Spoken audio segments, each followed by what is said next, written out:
Okay, so what am I doing today?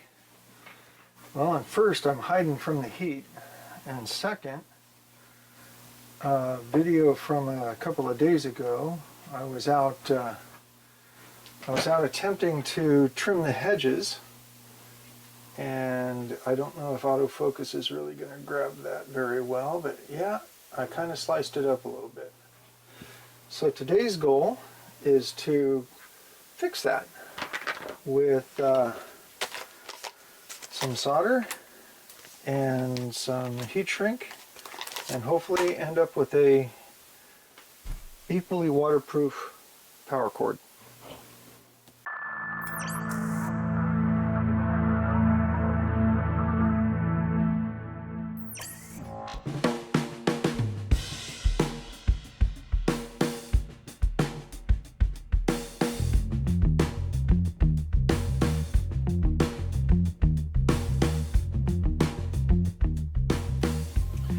So my plan is pretty simple, just to cut both ends, prepare each of the wires, phase, ground, and neutral, for separate soldering and heat shrinking, and then build a couple or 3 layers of heat shrink out over the repair. And I'm hoping that all works out fine. So here we go.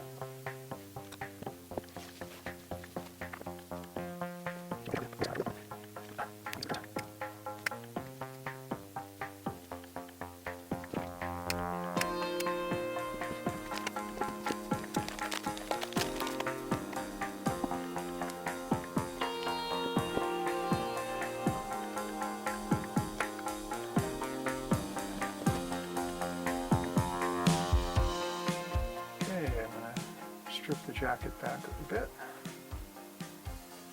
keeping in mind that I want to be able to cover the entire cut jacket with the inner first piece of heat shrink. I'm sure anybody who does electrical work is out there screaming because I don't have the right tool for this to strip the outer jacket. But I'm going to try to do the best I can to be electrically sound and safe. Yeah, I usually don't work on big jacketed power cords like this. I usually just work on stranded or solid wire with its insulation, so this is kind of a different experience for me.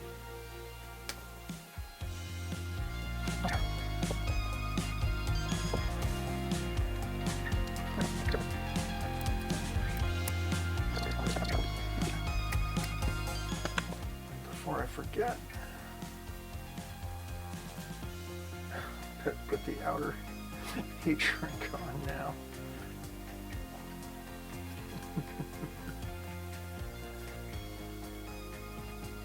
Okay.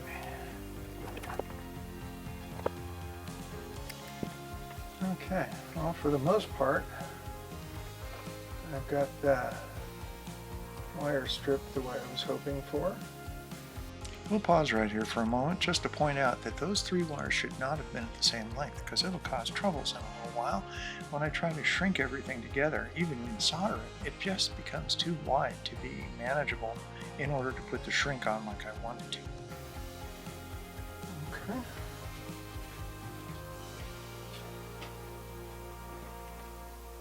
Oh, I don't have a trash can near here again.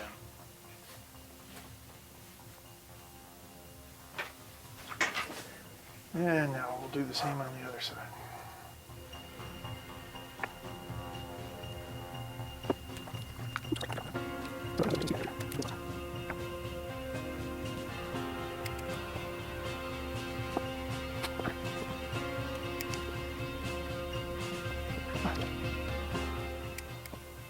Okay.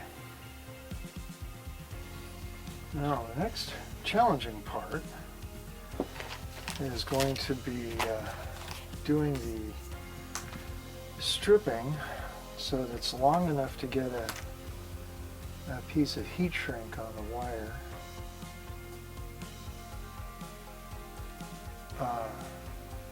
So that the wire can cover the solder. Now, also, someone might say I should probably have cut these all at different lengths,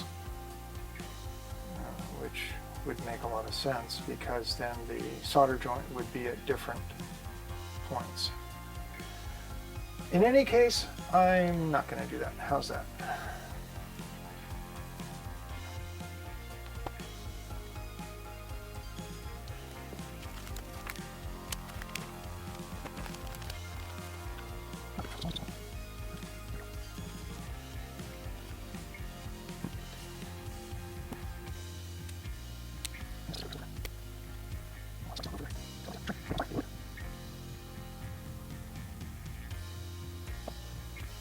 Well, good, bad, ugly, or otherwise, that's at least what I had in mind.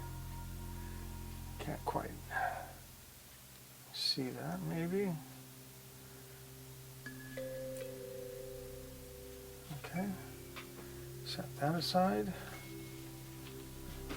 And let's look at this end. Yeah, I'm going to cut this jacket a lot further too.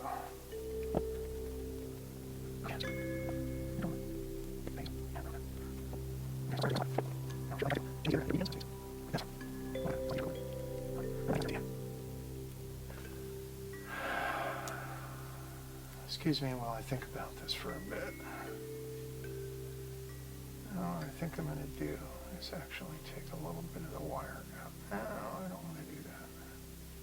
But if I take it out on both sides, then it will have the same area.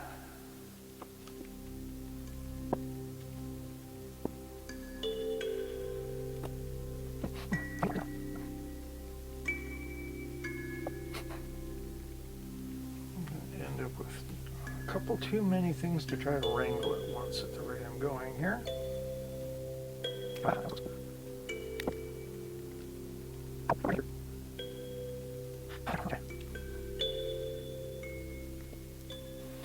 Okay, that's what I'm going to do. So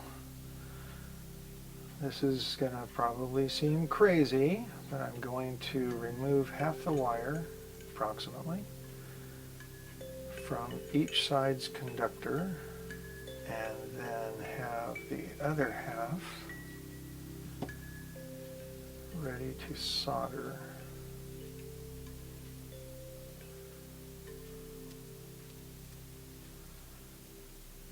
And if you hadn't figured it out by now, I am making this up as I go.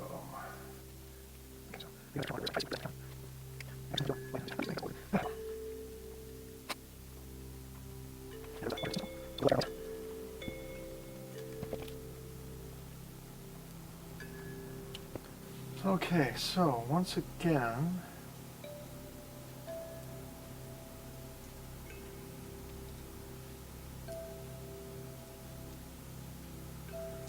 so here's the plan.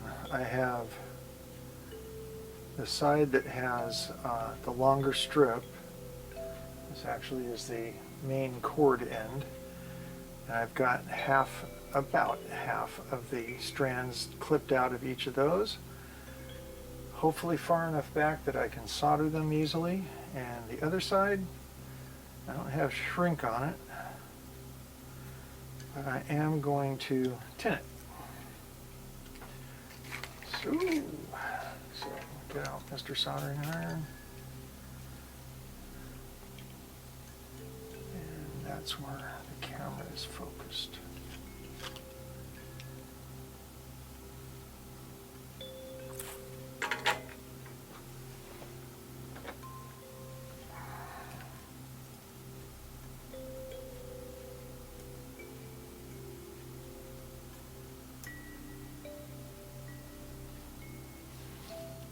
Can this clip even hold that?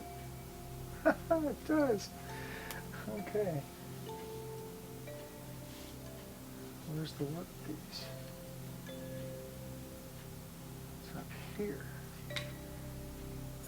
Okay, how can I clean up that backward? Something like that.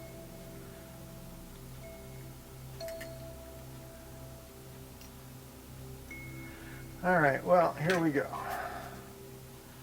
About time we start applying some heat to this thing.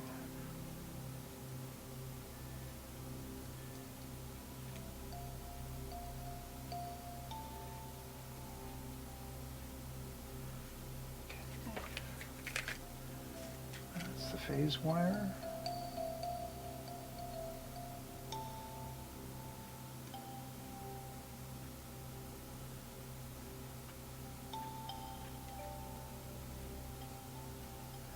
Neutral wire.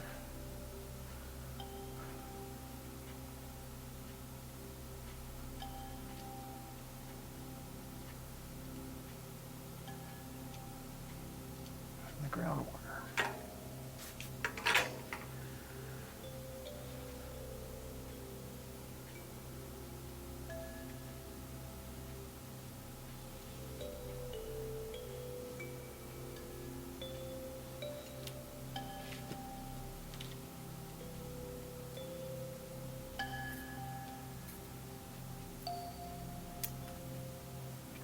Okay, now my concern, my issue, my thought now is that as I take a moment to try to tin these wires, I don't want the heat to go far enough down in the wire that it starts to shrink, the heat shrink. So I'm going to try to do this super quick.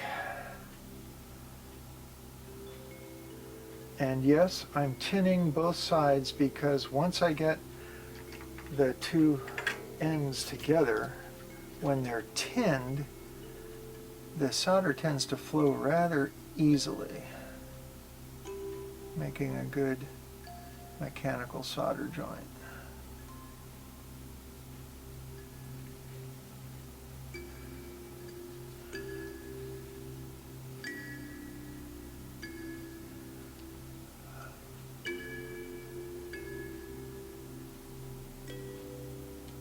And I know my hand is, and the solder roller blocking your view. My apologies. Let's see if I can do it better this way.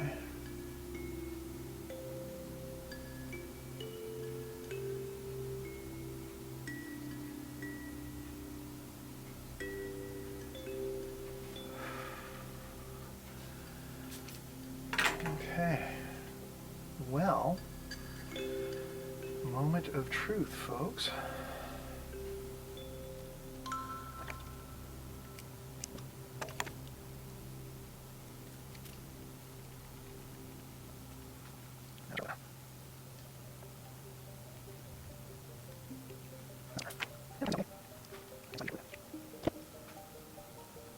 Yes. There you go. I don't know if you can see that. Put my hand behind it.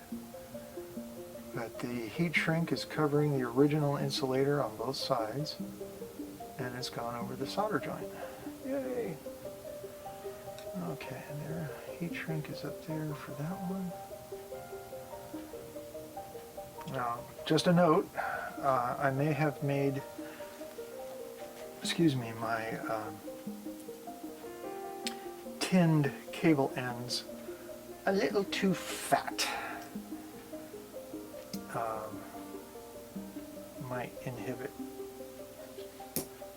making this connection work. Okay, just compressing the core of that ground connection a little bit. Now, here we go for wire number 2. This is a Weller temperature controlled soldering station. I got this back when I was going to technical school in Arizona. I was on a trip home and visited my dad's office, which was at that time Pacific Industrial Supply Company. And he said, "Here, look at what's on the shelves, see what you like." And that was a very, very long time ago.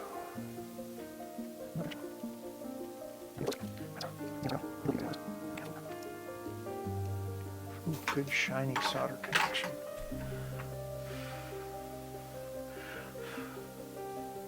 Ooh, but the shrink is not gonna move.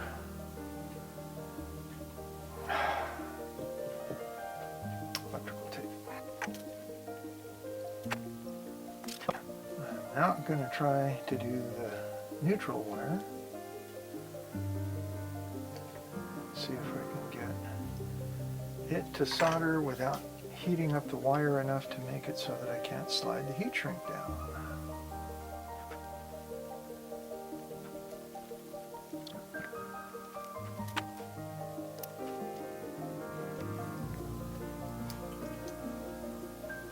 Oh, perfect. Yay. Well, the phase and neutral wires have their heat shrink in place. Let's see if I can coerce the groundwater to move.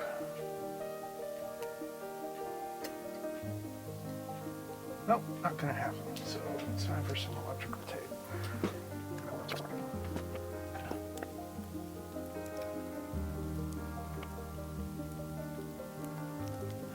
Now, I'm seeing a little bit of the top of the neutral wire there, so I think I'll tape him too.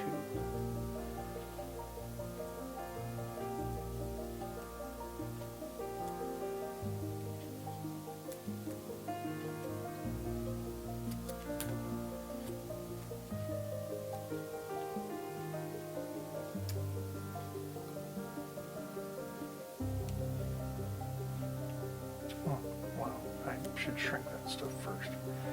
Okay, I'm gonna go grab a heat gun.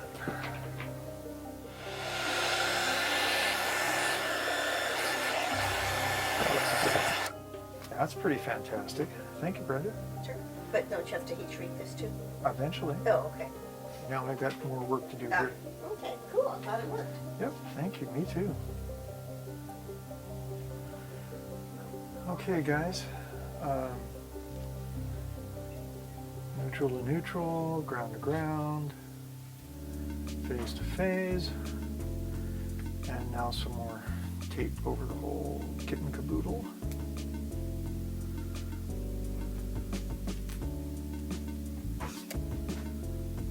Because I live in the Pacific Northwest and it rains a lot here, the odds are extremely good that I will at some point be using this when it's wet. Therefore, I want this cord to be waterproof.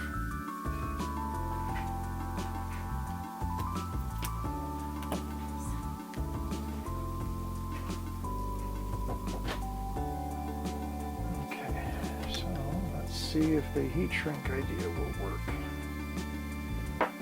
Whee! Around the loop it goes.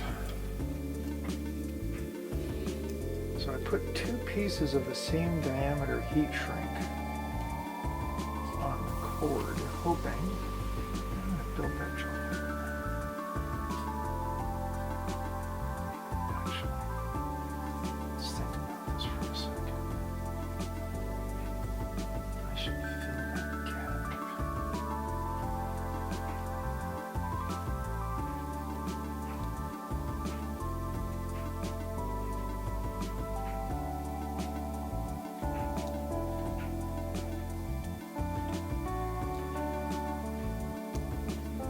And no, I'm not going to start over just to put a smaller piece of heat shrink on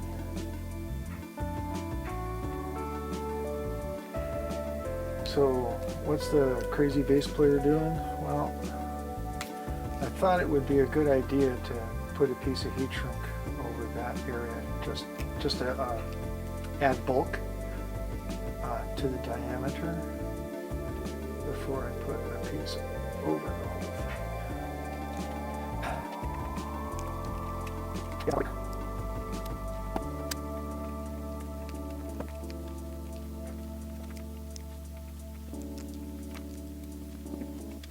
Okay, so got that set in place. Let's see what happens when I try to shrink that.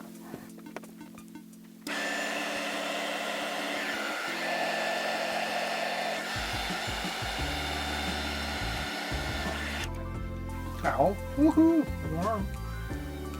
Uh-oh. That's something I was a little bit afraid of.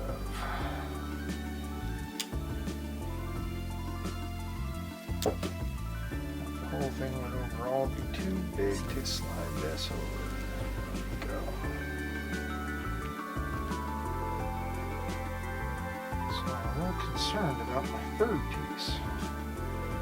Maybe I should dispense with this one. And just go to the bottom. Because if I'm having this much trouble with this one, oh, perfect. It's just taking both of them right off. Ah, I may have just undone the last 15 minutes of work right there, folks.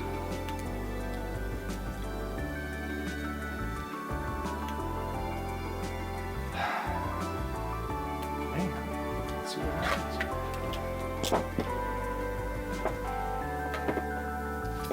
That a plan is fantastic right up until the first moment of engagement.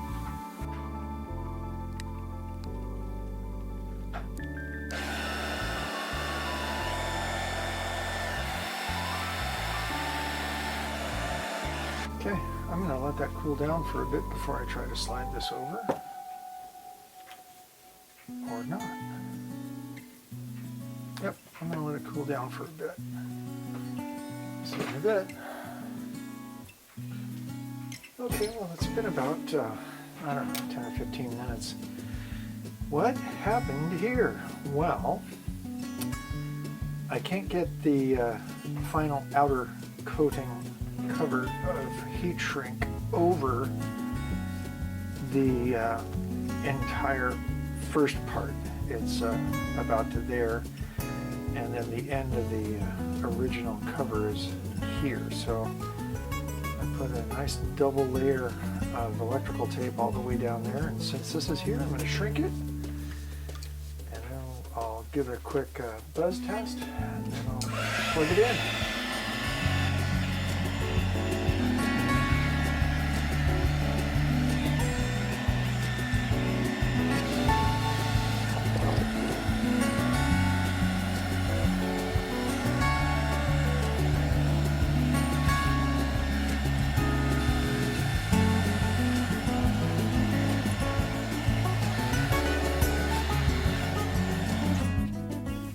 Just for a tiny bit of insurance.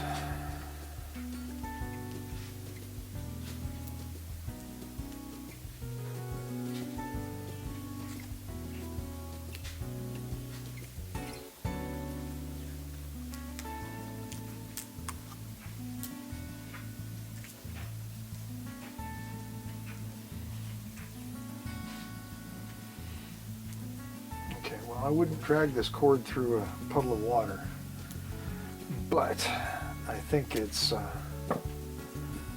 definitely electrically safe if all the conductors are working. You know, I guess it's really got to conduct AC. So while I'm here, let's do a quick check of the connectivity. See if the conductors go through like they're supposed to. So get out Mr. Voltmeter and put it on make a beepy noise. Make a beepy noise. There we go. So, ground, that's an easy one. It's easy for me to say. I only get my hands to work.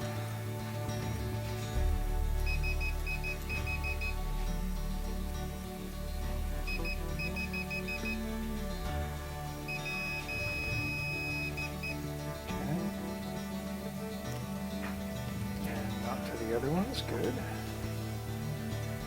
And here we have neutral. Turn on.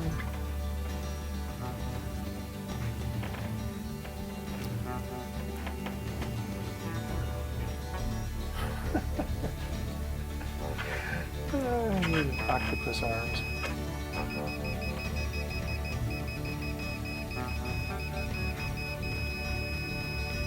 that's good. And from the neutral, nothing to ground or phase. And we'll go over to phase. Nothing to neutral, nothing to ground. And good to phase. Okay.